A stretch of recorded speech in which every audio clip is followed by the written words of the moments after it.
Alright, how's it going, guys? It has been a while, but we're back. I did a couple streams. I went mining, got some graphite. The graphite is processing, and we've got a pretty decent amount up there. And I made a extruder that is titanium, powered with a gas dense tantalum hafnium carbide burning box, and that is for graphite rods.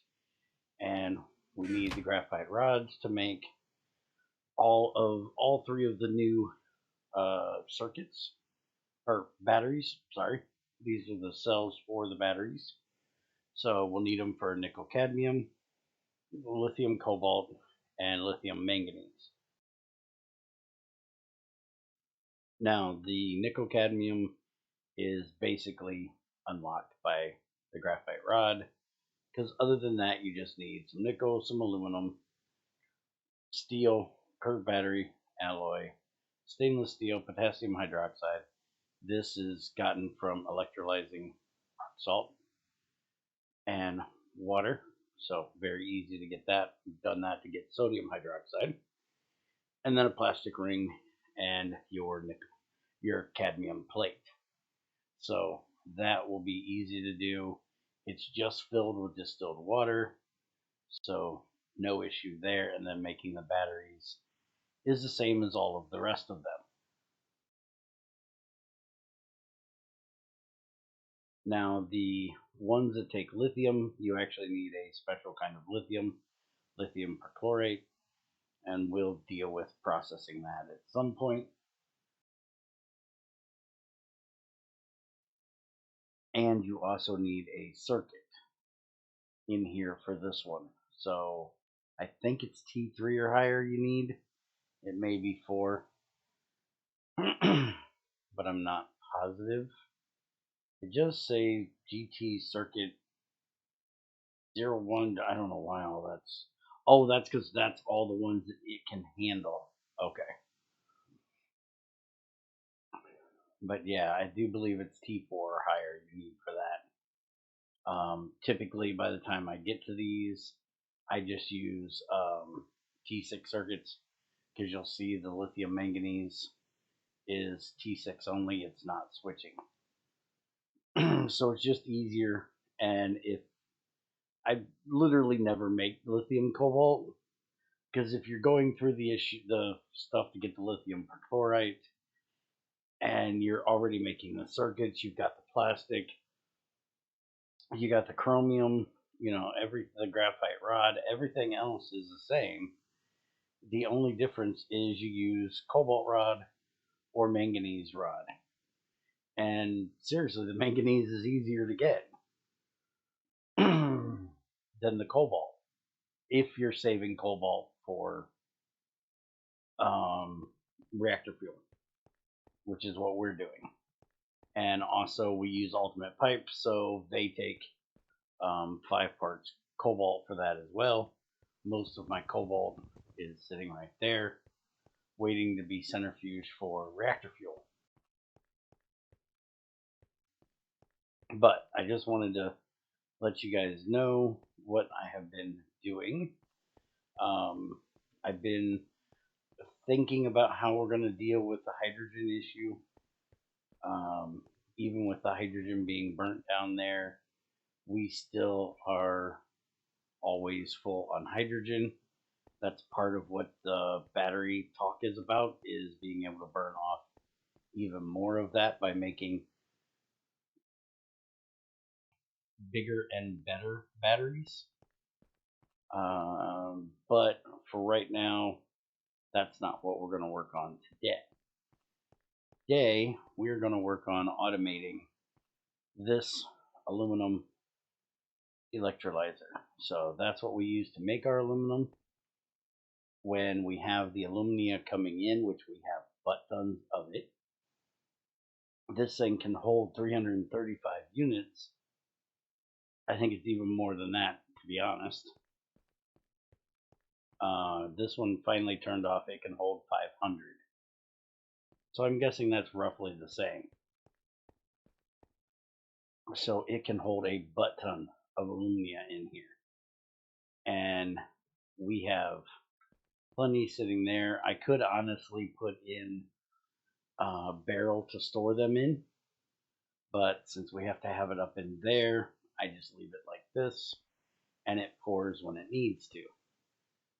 But what we're going to do today is we're going to get some carbon fed over here.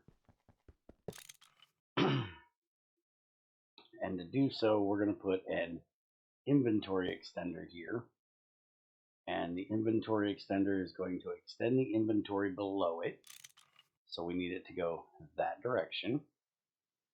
So now this will still input alumina in there. And we have CO2 here that's being produced all the time and then getting electrolyzed. So rather than running a pipe from over here where our carbon is stored over to there, we're just going to run basically a bypass pipe. So this pipe goes down and into our ultimate pipe there, and that's 1, 2, 3, 4 pipes to get it there. So we're going to do this, and we may actually have to change this over, because that would be 1, 2, 3, 4 right there. Let's go ahead and try these. Even though we don't need the bandwidth, we do need the speed. The step size, I guess. So let's try these instead.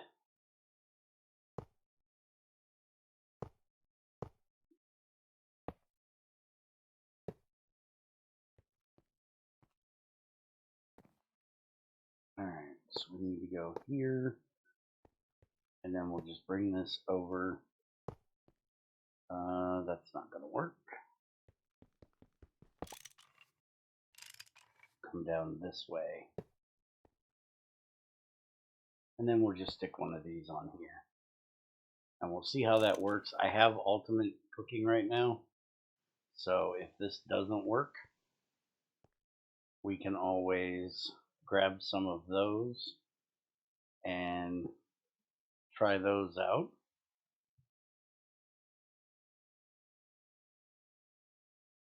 But I do believe it's 3 units of CO2.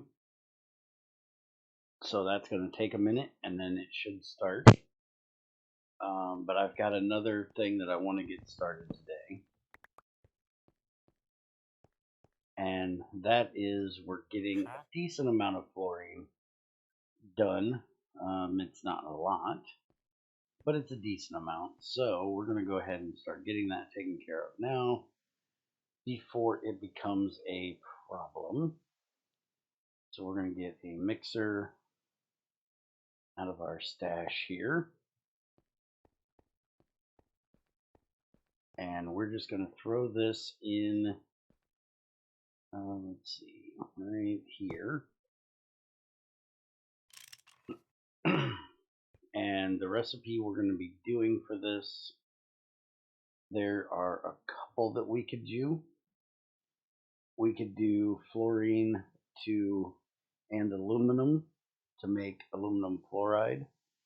The aluminum fluoride is what is needed in here, which you'll see we only need, let's see, let's get the actual recipe up here. If I can find the damn view on this keyboard.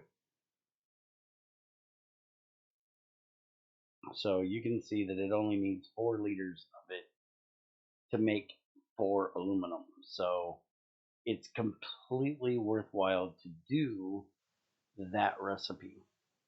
But I don't believe we're getting anywhere near the right amount out. And we already have everything set up over here to do alumina and hexafluorous lactic acid to make the aluminum fluoride in here. We do need to get alumina in here at some point, but we're not really worried about it. We don't make enough of it to worry about at the moment. We don't want a whole bunch of that just sitting around waiting to be done. So we're just going to do this for right now, that with calcium, and that is going to give us fluorite. And then when we need something, because we're not doing that. What am I thinking? You can also do this to make fluorite, but the fluorite that you need is turned into hydrogen fluoride. That's what we're doing today. Cancel that calcium one. I don't know why I thought I was going to do that one.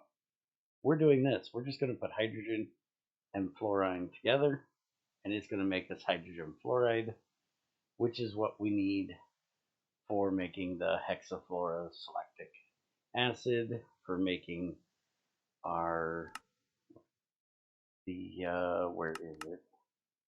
There it is, to make the cryolite. We will eventually need it for processing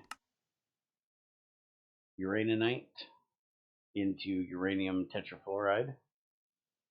So that's what we're going to do with it. We actually have a tank out here that we did a while back for hydrogen fluoride. So we're going to just pump that out there and into that tank, and then when it's needed, it'll be there. So give me a minute. I'm going to get some of the piping taken care of here, and then we'll actually set this machine up. Be right back. Alright, I think I got this all worked out now. It took a little bit to get it done because there is a huge mess down there of pipes. And I ended up having to put the fuel pipe through here, which really kind of stinks because we've got this one right here, but we couldn't get it through here because of CO2 from that one and these item pipes here.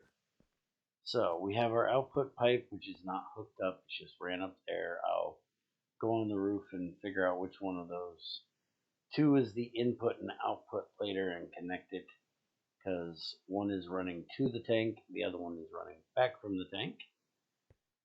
We have our hydrogen right here, which we're going to hook up to the side.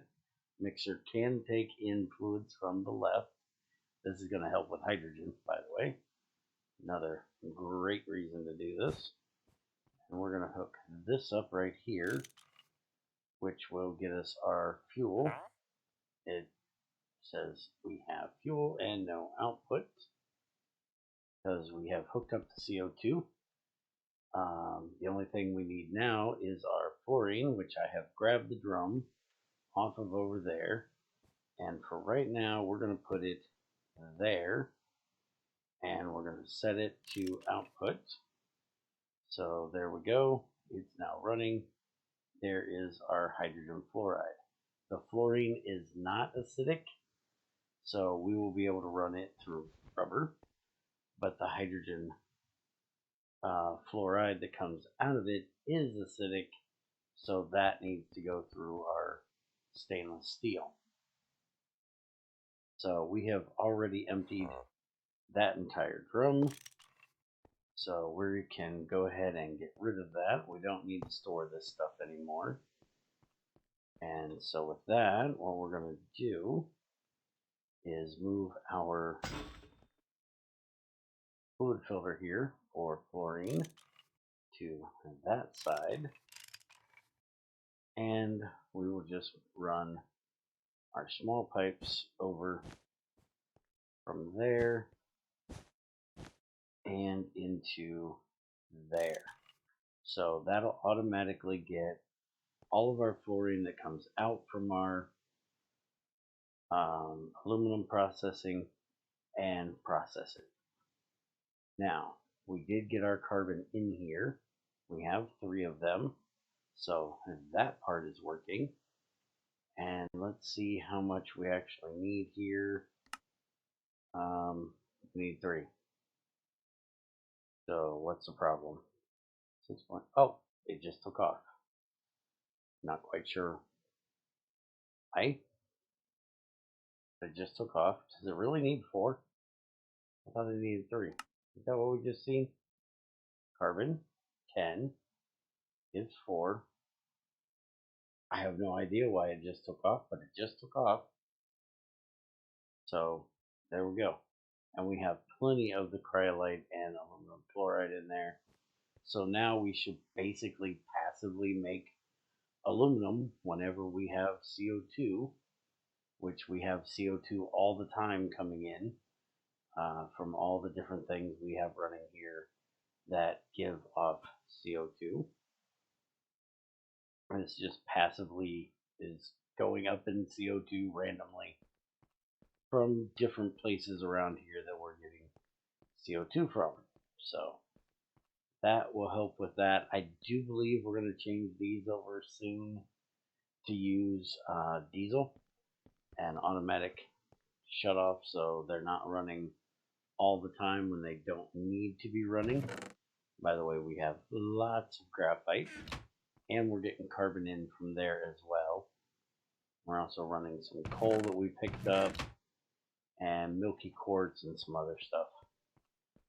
And that is all being taken care of. One other thing I wanted to show you guys.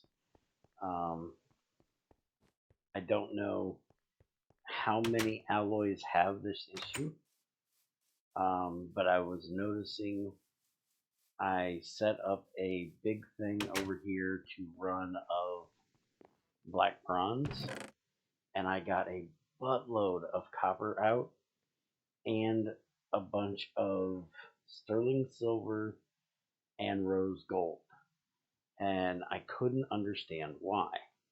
And I looked up black bronze, and I've talked to Greg about this to see if he'll change it, and I don't know if he's going to or not.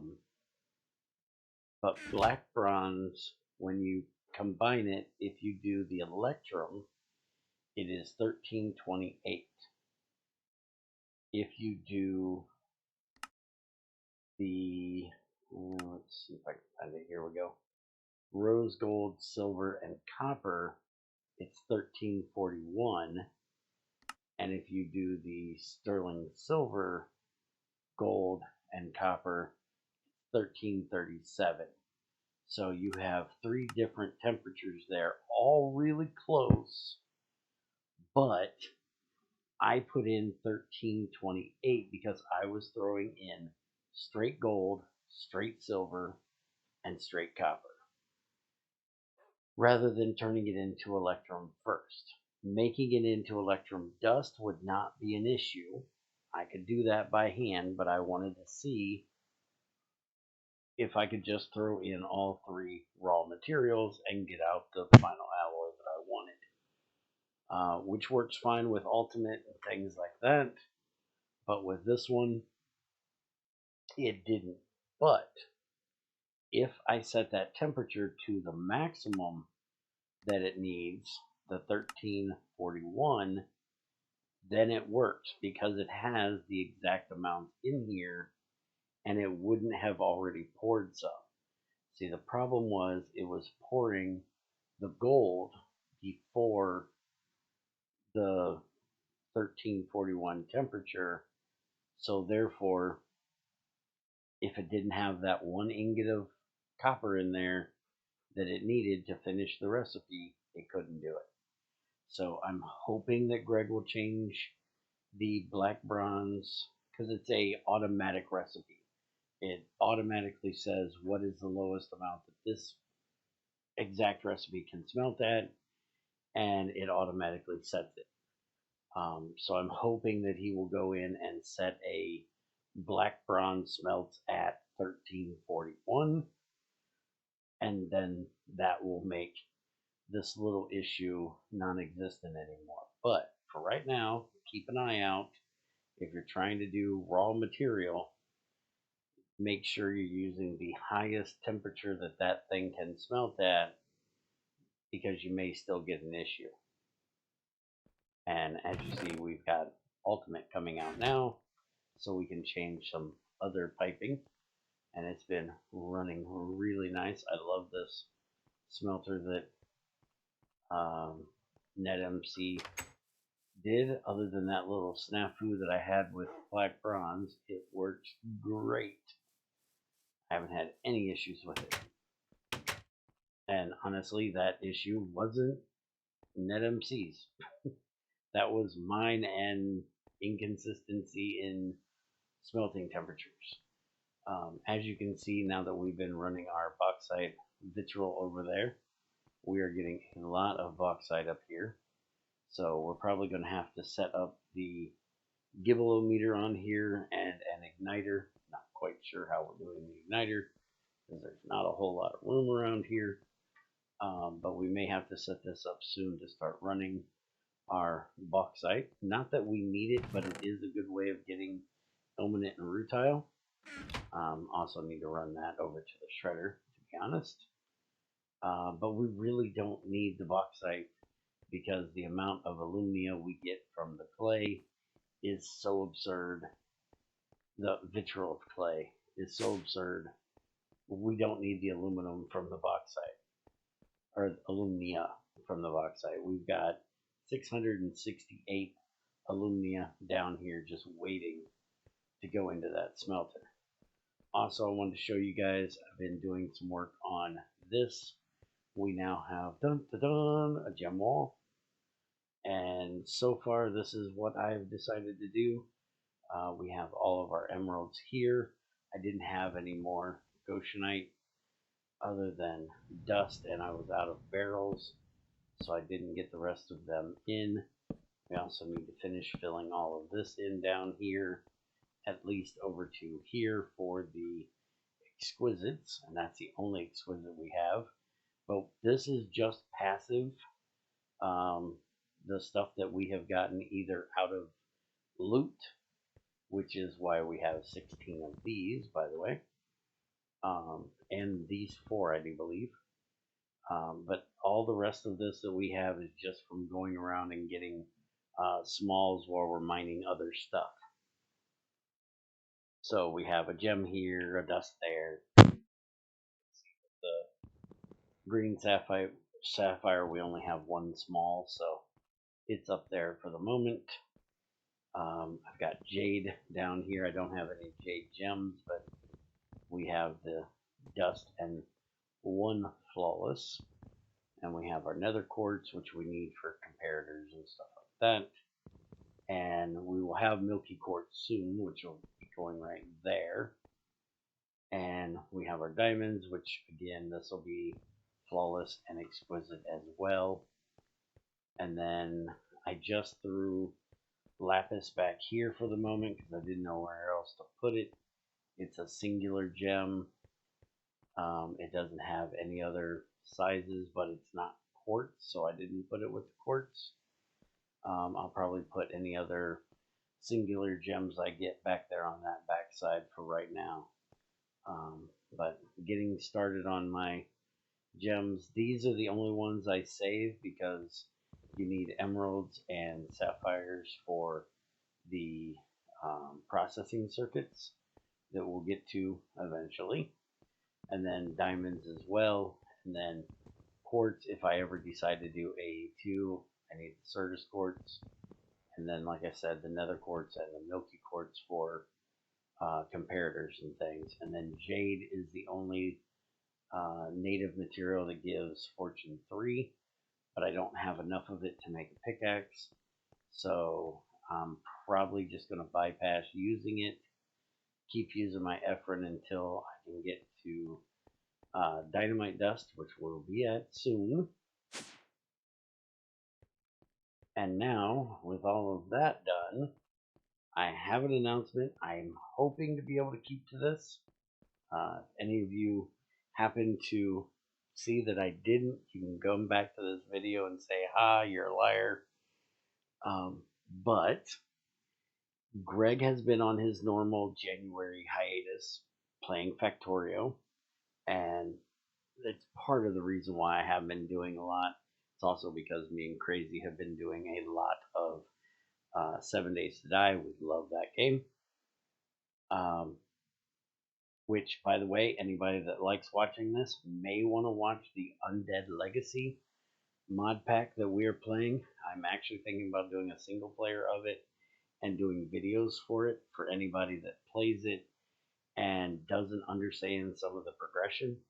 Now that me and Crazy have and Tamara have done it on this together for a bit, it is very progressive driven. And to be honest, there's a lot of things from it that take cues from real life and GregTech. I don't know that the dude knows anything about GregTech, but because both of them go on a more realistic type of thing, they kind of mix together. So I know a lot of you that do watch the GregTech stuff don't really get into other games much, but if you like GregTech and you're not too adverse to fighting zombies all the time, you might want to watch our 7 Days to Die with Undead Legacy, and I think you'll enjoy it. There's a lot of different mechanics in there that are very similar to GregTech type of things. But anyways, Greg will be coming off of his January hiatus soon, hopefully. And he has a new computer now, so he's not running off an Intel Celeron, which sucked. And so hopefully we'll be having some updates coming soon. And one of the major ones that is needed is for tantalite. You may remember we talked a while back about when you process tantalite, you don't get the niobium and tantalum anymore. You now get columbite and coltan with some pyrolusite and ilmenite, and that he had made it so you could smelt down columbite and coltan to get some niobium for your early processing of tungsten, so you could process up your crucible to get to niobium. Well, there's a problem. I didn't notice when we were looking at the niobium issue that there is also a tantalum issue. Tantalite cannot be smelted into tantalum anymore. It has to be electrolyzed at MV level, which means you have to have aluminum first to make tantalum pentoxide and pyrolusite. And then the tantalum pentoxide can be smelted to tantalum, however you pronounce it. So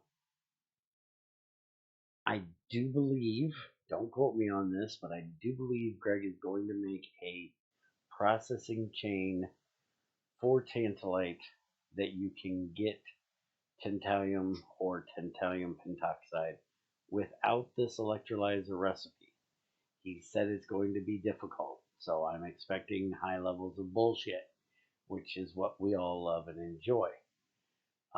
But as of right now, we can't really use, or we can't really do the aluminum processing the way we did up until this last update, because you cannot make the smelter first. You have to do aluminum first, which means you got to do this smelter as an electrolyte, as a crucible with stainless steel crucible, and you got to manually put the aluminum fluoride in the electrolyzer, which, yuck, I don't want to do it.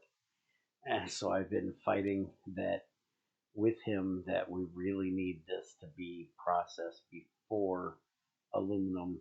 Aluminum in real life came way late. Aluminum used to be in Napoleon's time as rare or rarer than gold because they didn't have a way of processing aluminum at that point. From what I've heard, quote me if I'm wrong, Napoleon actually had a full set of silverware and plateware made of aluminum because aluminum is so rare in the world because it bonds with everything.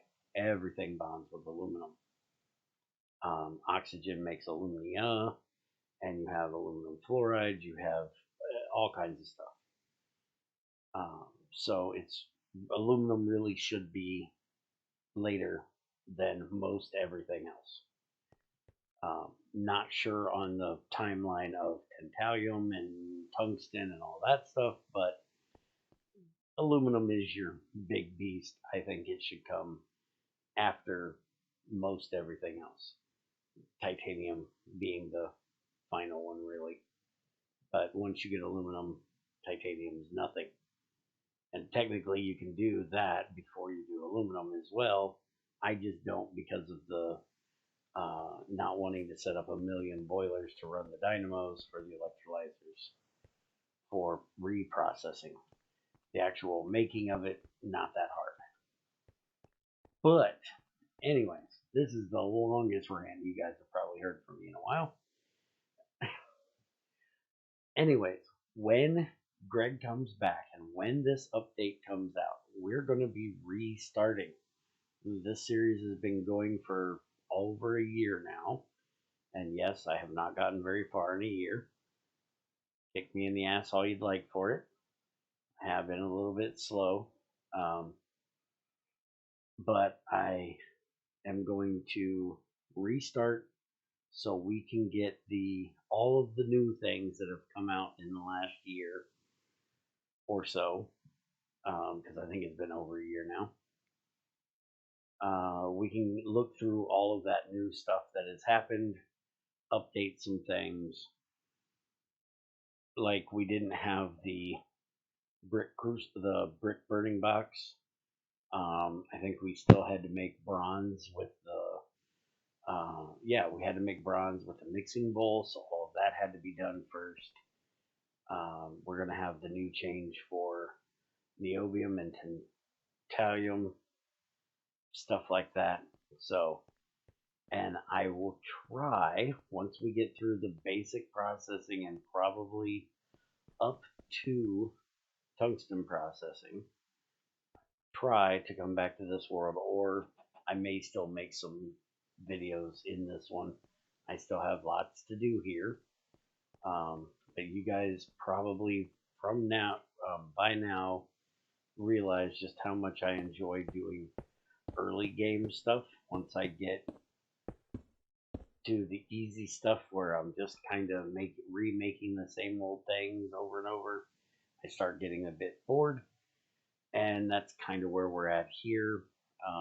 I'm just remaking the same old machines, just setting up different setups. And honestly, I should start setting up some electric crafters and auto craft some of the machines so it'll be a bit easier on me. But the other thing is, with me doing this as a video series instead of a stream, I'm kind of doing most of this work myself. And it's not doing it myself, but I have hours that I'm just here doing things. And to be honest, it gets a bit boring without somebody in chat to bullshit with. So I may do that one in a bit more live stream and a bit less video, and set up most of the stuff in live streams and then just do a recap, since most everything already has videos for it. Which again, I will remind you, if there's anything I don't have a tutorial or a build video that you guys need to see and you think would be important to have out there, let me know. And yes, I know I still have to get this long row of machines done. I've been busy with 7 days to die. Get off my back! No, honestly, I've just been lazy. I got to get them done. They don't take a whole lot of time to do. I do have to get the extruders done. Now that I have this one, I can show all three and why you need all three. And then we'll get to that long row of machines. But I will still be doing stuff here, probably less than I was before the last few months. So it's probably going to be one video a week, one video every couple weeks from here. But you will be getting more videos from GT6 just in a new world.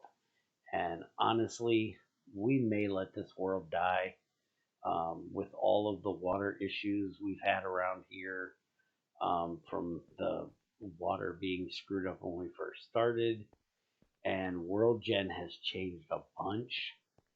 There's also a few other things Greg has been talking about for World Gen. We may just let this world die. I don't know yet. Let me know in the comments or on Discord or whatever which way you'd like to see it. But we may just let this one die to get a better overview of what all has changed, because I haven't gone and looked at the new World Gen actually playing survival wise in a long time.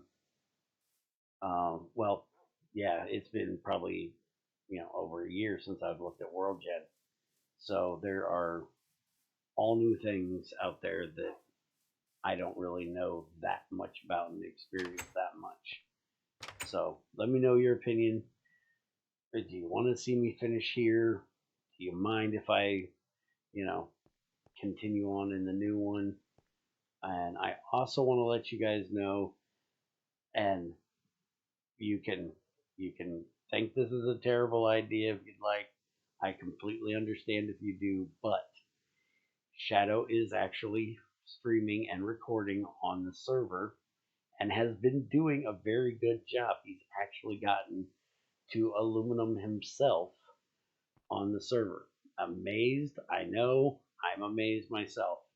If he actually gets titanium set up and everything, I will probably have a heart attack. But he is almost to the point I am now. So go give him a check out and see. I stream with him occasionally when he needs some help setting something up. I go and stream with him, but I don't stream it. Everything is over on his channel.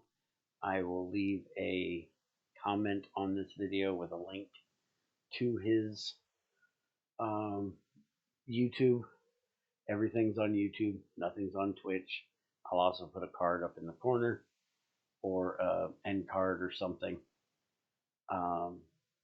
with a link to his thing. So go check him out. Show him some love. He's actually been doing some decent work in GT6. And let me know about those things, and I will see you guys next time.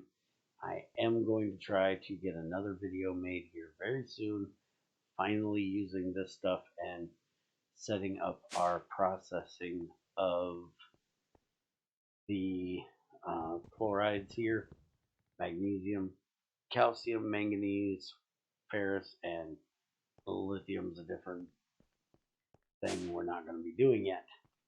Anyways, I'm out of here. I've rambled enough. Have a good one.